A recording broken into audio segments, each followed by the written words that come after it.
Good afternoon, everyone, and thank you for joining us for the fourth webinar of our Business Recovery Series.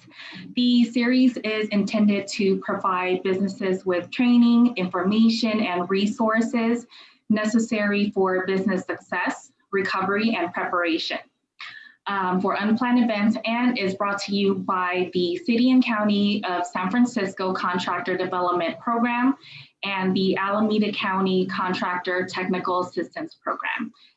Both programs, by the way, are administered by Merriwether Williams Insurance Services.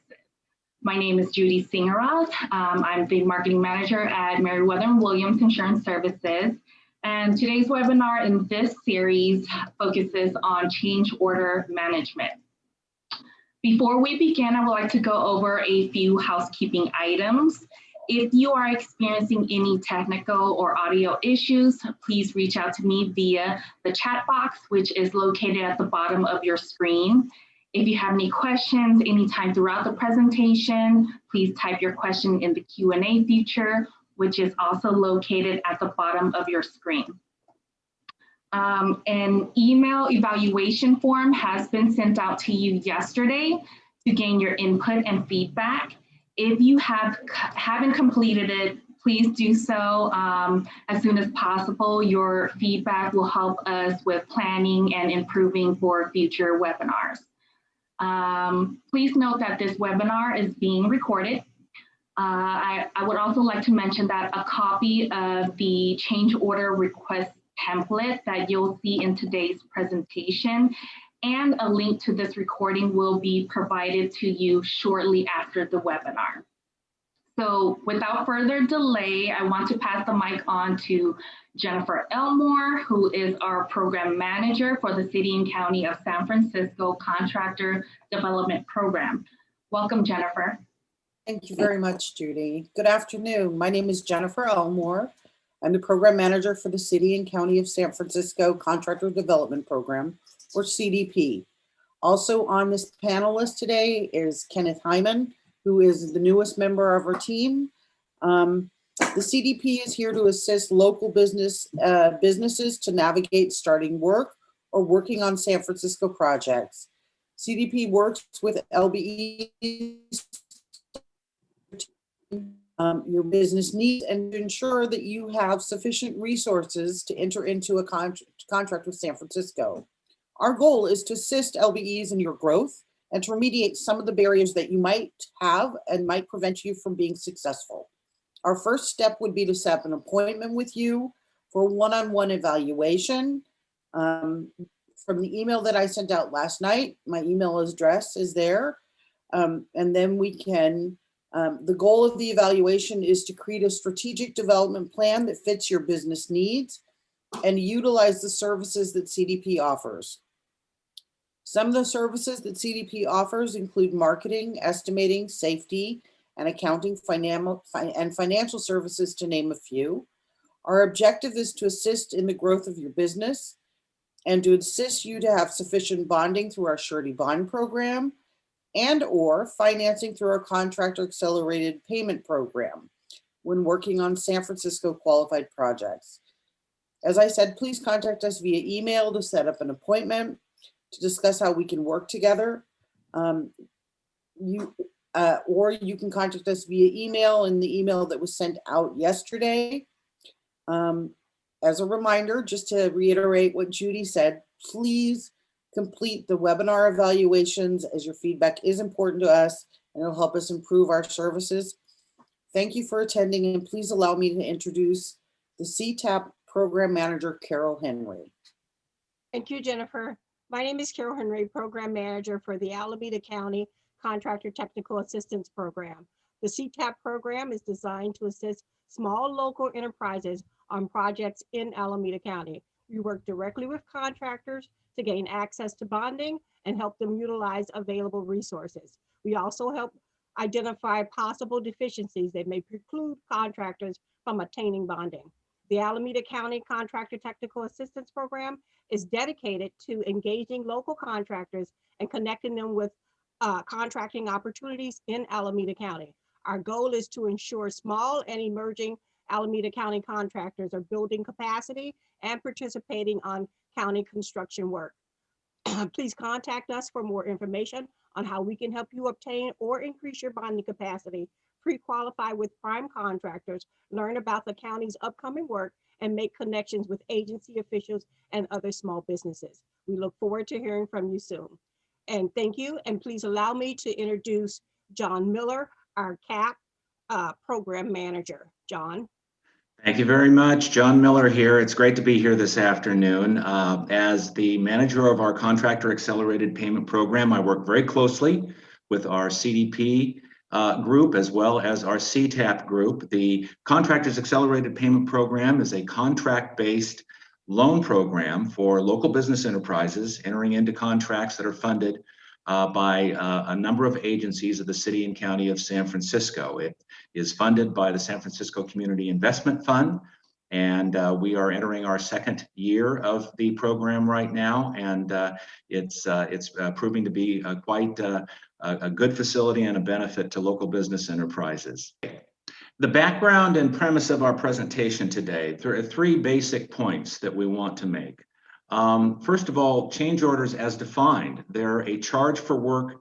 They're not included in the original scope of your contract. Proper handling of change orders starts with realistic assumptions about the scope of the contract. And I want to stress that word assumptions. It's very, very important that as a contractor, you've carefully reviewed your contract and you have very clear assumptions about exactly what divisions of work that you're responsible for. It may be one division, it may be perhaps more than one division. You want to have realistic assumptions and understandings about the objectives of the project. What is it intended to do when it's done? You want to understand all contractual elements associated with technical specifications. Who's responsible for what? Understand the project delivery method, project timeline, pricing parameters, payment terms. A lot of these points Robert is going to touch on in his presentation, but it really requires, in order to have proper assumptions about the contract that you're entering into, a very thorough reading of the contract and the scope section. And understand that effective change order management minimizes the risk of cost increases and schedule disruptions. Okay, next slide, please. Now I'm going to turn the presentation over to Robert Lowry. Robert, take it away. Good afternoon, everyone. My name is Robert Lowry. I do the field support project management for Merriwether Williams. I'm going to talk about, like I said, the change orders. And when you're bidding a job, or once you get a job and you get the contract, one area you really need to look into is your change order, the terms and conditions, and really understand what they're asking for. And a lot of times, if you're a subcontractor and you're bidding to a general contractor, some of these terms are passed down from the owner. So, that's kind of what happens. So like, as you can see in this first paragraph of changes in the work, it talks about the percentage. So as you can see that you only allow 15%, on your, as a markup. So you have to realize exactly how much you can mark up. So if you're self-performing this work, you're allowed a 15% markup on your labor and materials. Now, if you're a general contractor, or if you have a supplier, or you subbing out some of your work, they're allowed to do the 15%. And then sometimes you're only allowed 5% markup because you're not physically performing the work. So it's key to understand exactly what your markup is on each job. Then also you can see how it talks about how to perform, these change orders. In other words, you got to get it in writing, send it off to your prime or to the owner, within 3 days of, performing the work. So that way that you're contractually, adhering to their contract here. Because basically change orders can be, at risk. So you do not want to do a lot of work at risk until you get a formal directive, you get it in writing. So don't do the work and send in the change order, because at that point you don't have leverage to negotiate on what's going on with that. And then another thing I would like to bring to your attention, when you're bidding jobs, do not think that, I'm gonna bid the job low and do change orders. That doesn't work well anymore. Next slide, please. So, here's some more language about, change orders. And, it talks about the payment, extra work described. So you just, like I said, you really need to go through the language. And the key thing is, if you do not understand certain phrases, have a meeting, redline it, go back to your prime or to the owner, say, I would like to discuss this, so that way you understand. Like in paragraph number 4, it talks within 10 days after the work is performed, so you've got to submit paperwork in a timely fashion as well. So it's critical that you understand what's going on. And like in paragraph number 6, it says no change, alterations, or modifications or in deviations from this agreement or the plans or specifications. So in other words, you can't really deviate and say, hey, I want to get a change order for that. So, they're really locking you into what you're performing on this. Okay, next slide. So when you're starting to do change orders, there's a lot of definitions that you really need to understand. PCI or PCO, potential change or cost impact. And those are numbers that you're going to utilize to track change orders. It's really critical that you track these numbers. So, when you get it, it's like, okay, you see a potential impact. You automatically go assign a number to it. And then you can put it in your log, create like a rough order of magnitude, and then get it out in front of the prime or the owner so they can know that, oh, we got these costs coming up. So that's the key thing to the first step of change orders, is identifying it and getting the notification out there. There's different types, as you can see here. There's a change to the owner where the owner will absorb the cost. And then also that could be firm or T&M, time and material. Because, sometimes they will say, yeah, we'll let you do a not to exceed, which is also a time and material. And those have to be signed off, your tickets signed off daily, so they can track your hours and materials on that. No change to owner is more of an internal. So maybe the prime can't go to the owner for additional money, but they have a contingency built in, so they can utilize that. And back charge is, if you mess up somebody else's work, so they can charge you for damages and stuff. The statuses, as you can see, there's different types of submitted, not submitted, approved, denied. So all these kind of will build into your change order log. Next slide, please. So, we've been talking about change orders requests, and the OCO number is an owner change order. So that's kind of like a package. So you can have multiple change order requests in one packet that goes to the OCO. It depends on how they prefer, or their preference, to submitting change orders. Sometimes they might go 1 for 1, or you give them 5 or 6 in one, and that's kind of like a packet that goes to them. So you just need to have the expectations at the beginning. Do you prefer, a change order 1-to-1, or can I bundle change orders into one owner change order request? Next slide, please. Here are some categories that you want to categorize your change orders as things appear, because like I said, you bid what's on the job, you have a schedule, then when things start to slip, you need to categorize. So these are all the different ones that's listed there. Acceleration is kind of like owner driven. Unforeseen conditions is like once you get out there, then you see objects or something that's in the way, so you can ask for change orders. Inspections, because when the inspector comes out and they see, oh, this is not the code, or I want to change it, so the inspectors is driving that change. Next slide, please. And so once you have submitted the change order request or the OCO packet, you're gonna monitor if it's notified or waiting for directions, proceed on the protest, which means they honestly you can proceed, but we still need to negotiate the costs. Proceed or do not proceed. So those are kind of self-explanatory. Next slide, please. Okay, keep clicking. Let's get everything up on this one slide here. Okay, we're gonna go into the change order request form. So I'm gonna show you an example of that.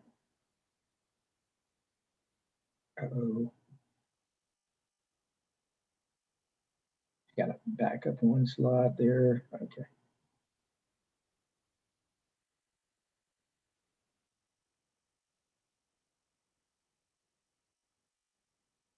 So as this is coming up here, a change order request form is pretty much where you're going to put in all the information as far as like your change order number or PCI onto this form.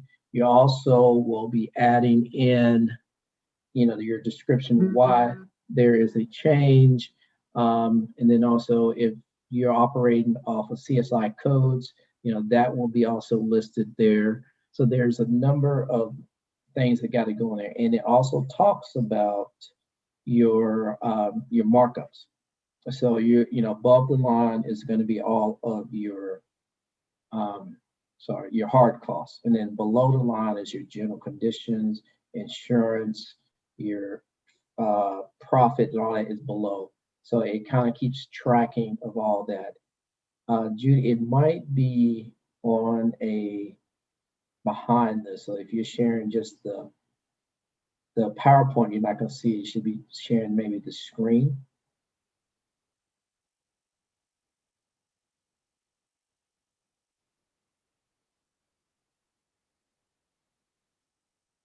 There we go. Yeah.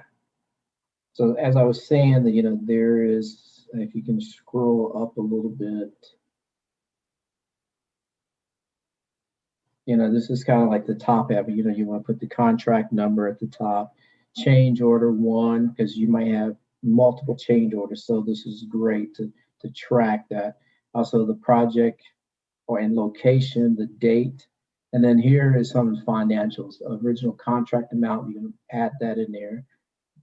Change orders to date. So that could be if you already had 3 or 4 change orders that's approved, you're going to add that there. And then amount of this change order will go there. So then they can see the revised contract amount at the top before they go into details. Then if you need time extension, you can add those in there. And then the next section here is where the reason why you kind of want to tell a story in that piece there. So that goes in there where it says this change was necessary due to. Type that in because you want to be able to negotiate. And then the next section is like item 1, and then the CSI is your 6-digit code. So you can put like electrical, you can put the code in for that. I think it's 2600. Description, electrical, and the amount, and then if it's going to be you doing the work or a supplier. So this sheet here, it's got formulas in there, so we can teach you more how to use this, and it automatically adds up. So if you can scroll down a little bit more, Judy. So right here, this is below where it says line 27 through 31 is below the cost, soft cost. So as you can see, remember back in the previous, it talked about 15% was your markup. And what you can do is kind of whatever you submitted your fee, your overhead and profit of 10% on your base contract, you want to keep that. Your general conditions cost, is a little less because that's only your administrative people that are working on this change order. Superintendent, he's already full-time, so he's already out there, so you can't really add more time or cost for superintendent because he's supervising. And then your insurance and bonds, if required, you got to get a percentage because your contract value will change. So that's how we come up with 15%. So the way that this sheet is set up, Once you start to add in numbers, it will populate for you. And like I said, we can do a one-on-one when you're ready to use this sheet. So the next part will, you'll sign it, and then you will put all the supporting documents behind it, and then you will send it off to the owner. So that is what the form looks like. Okay, we can go back to the presentation now.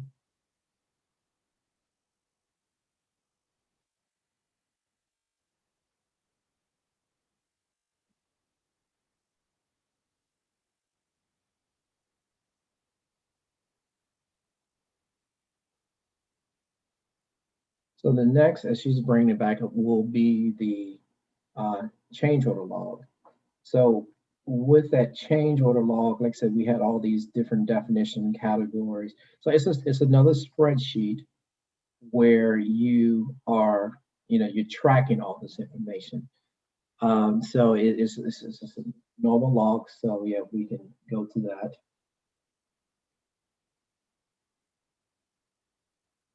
And while she's doing that, so we also want to talk about the change order packet. So like I said, it's a summary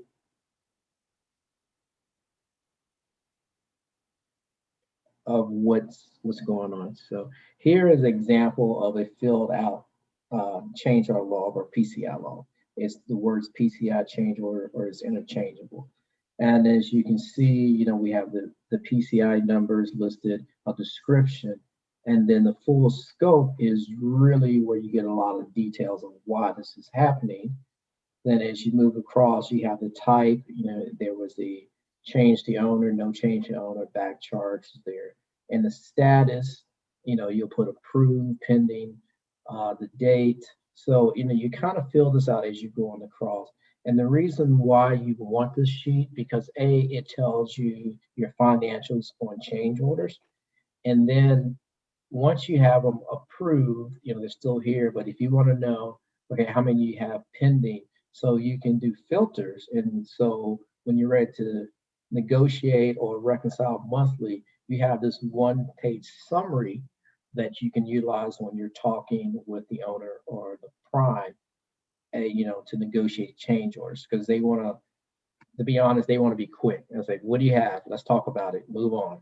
So you being prepared to tell your story is critical.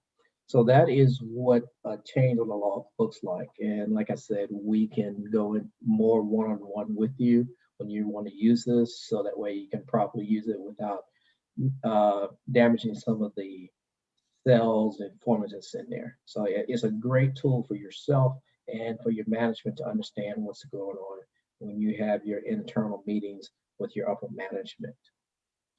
Okay, let's go back to the presentation. So that'll be the last time we have to jump around.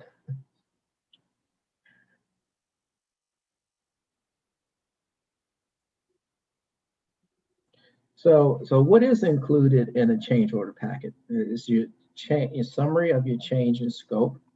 Also, you want to include a timeline or time impact analysis, because if this change is driving your end date and it's on the critical path, you want to be able to demonstrate that, hey, this change order is affecting my schedule. So that is what a time impact analysis is. It tells a story on where your baseline is with your schedule, how this is affecting your end date, how much it is pushing it out. So it's great to have that. Also, you want to include your RFI or submittal. It depends on, if there is a submittal that was associated with it. Then any supporting documents of cost, because they want to verify that your costs from your suppliers, laborers, and all that is accurate. And then also that PCI or that change order form. So you just want to packet that into one complete document, and you're using that to tell your story. And I keep saying tell your story, because that's what change orders are, is telling your story. So you get your money is what it is, because they're going to really negotiate.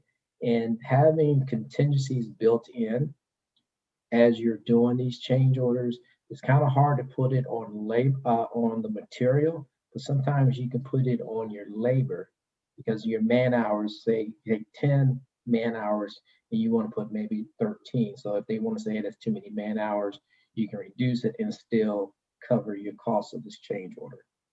So are there any questions at this point?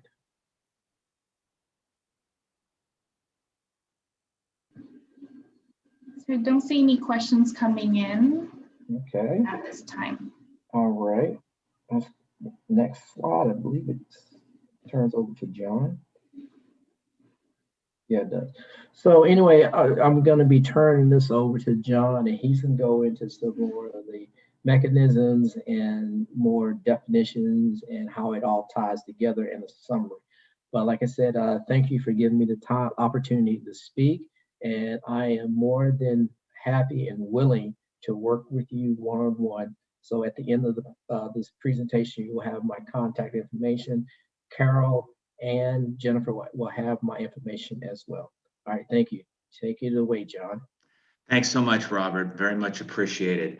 I'm going to kind of reiterate or focus a little bit on some of the areas that Robert discussed here briefly as we close our presentation out for the day. There are three common mechanisms affecting construction project changes. Obviously, within the overall definition of change orders, you've got contractor claims, you've got construction change directives or field directives that come down from either the project owner or the prime contractor. And then you've got your formal change order, which was the key process that Robert focused on. If we could go to the next slide, please.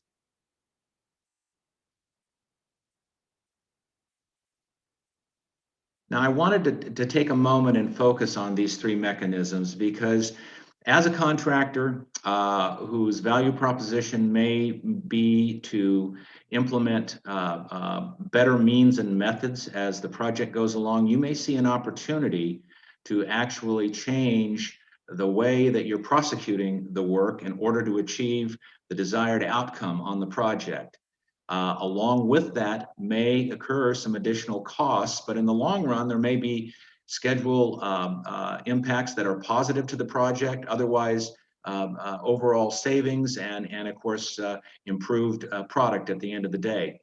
But you need to be careful about contractor claims because these occur when there is no time to go through the process of a construction change directive or formal change order. It's something that's initiated by you, the contractor.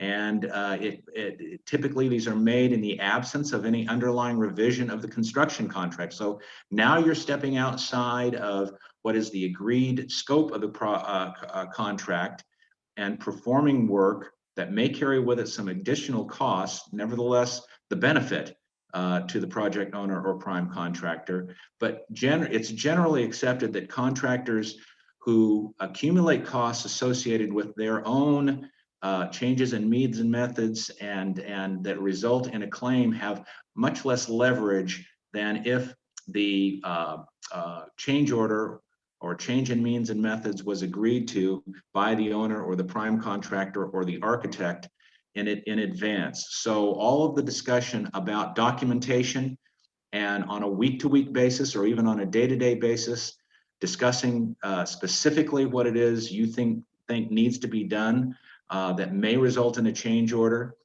is very, very important if these change orders are coming about as a result of contractor claims. Next slide, please. Then there's the construction change directive, which may very well be written as a condition into your contract. In other words, you will be asked to perform what would be work outside of your scope without any formal change order, nothing more than a field directive or a field approved change order. These occur when time and cost or time it's directed to perform and has not been agreed to, and in some instances is left to an understanding that the team, that would be you and the project team on the prime's part, the architect, project owner, will figure out at a later date how to compensate you. Now, you're going to be contractually very often compelled to operate under these circumstances. Again, all very, very important that your documentation is clean and concise and communicated as you enter into the change directive. change order area. Next slide, please. Now, of course, the third area is the formal change order, which we've spent time today describing. And I wanted to go back to one of the provisions in, I think it was the very first slide that Robert presented, where it identified markup for direct costs on change orders of 15%. It's very important that you as a contractor have a very clear understanding between you and the prime or you and the project owner what the term markup means. It could mean the actual markup of the hard costs as a percentage amount, or it could mean the amount of margin or profit you're going to be allowed to earn on that change order. And just to give you a little mathematic way of looking at this, if your change order had a direct cost impact to you of $10,000 and you were allowed to mark it up by 15%, 15% on $10,000 is $1,500. So the total value of the change order would be $11,500. Now, if the 15% or $1,500 is divided by 11,500, that only gives you a profit on those direct costs of 13%. And that may be what you're saddled with in terms of the amount of allowable margin you can earn on those direct costs, but you need to know that going in versus the idea that, okay, if you're allowed to actually mark up the work by 15%, which is what the owner intends to be your margin on that work, you would mark it up by 17%. In other words, the same $10,000 marked up by $1,700 gives you $11,700. $1,700 divided by 11.7 gives you 15% profit margin on those direct costs. And of course, that's all in addition to the burden that additional cost burdens that Robert described in his project cost report or change order cost report. So I just wanted to make that point that it's very important in reading your contract to have a thorough understanding of exactly what it is. Is it margin or is it markup that you're looking at in terms of being able to price your change order? Okay, next slide, please. John, we have a question. Yes. And the question is, when you divide it by 1,000 or 11,000, is that by the length of the contract left? It's just a straight mathematical exercise in determining what your margin, what your profit will be on that change order. In other words, I'll go through it another time because this is a little twist of math that's kind of hard sometimes to get your head around. But if your hard dollar direct costs for the work to be performed in conjunction with the change order was $10,000 and you were allowed to mark it up by 15%, that would get you to $11,500. And if you divide 15% of 10,000, which would be $1,500 by $11,500, that equals 13%. So your profit based upon that kind of a calculation is only going to be 13% on those direct costs. But if the owner or prime contractor's intent is for you to earn an actual 15% profit on those hard dollar costs, then you would actually be marking it up by 17% using the same equation to come up with what would be then 15% margin. This equation is out there and very available on the web. If you just Google markup versus margin, it'll either come up as an equation or it'll be embedded in a discussion of how to properly price your work. So I would just mention that as a cautioning remark. Is there another question? Did I see something else pop up there? No other question, but okay. Thank you, John. I hope I've answered that adequately. Okay, if we could go to the next slide, please.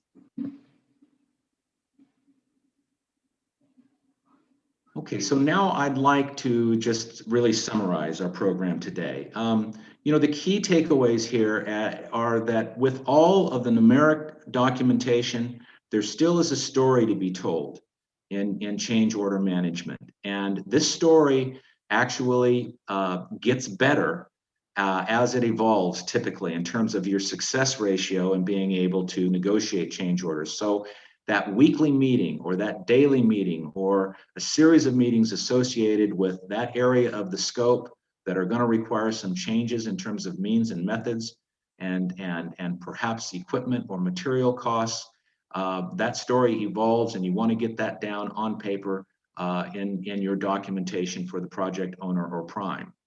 You want to, along those lines, again, reconcile open change order requests monthly with the owner or prime. You may have multiple, construction being what it is, multiple change order negotiations going on at the same time.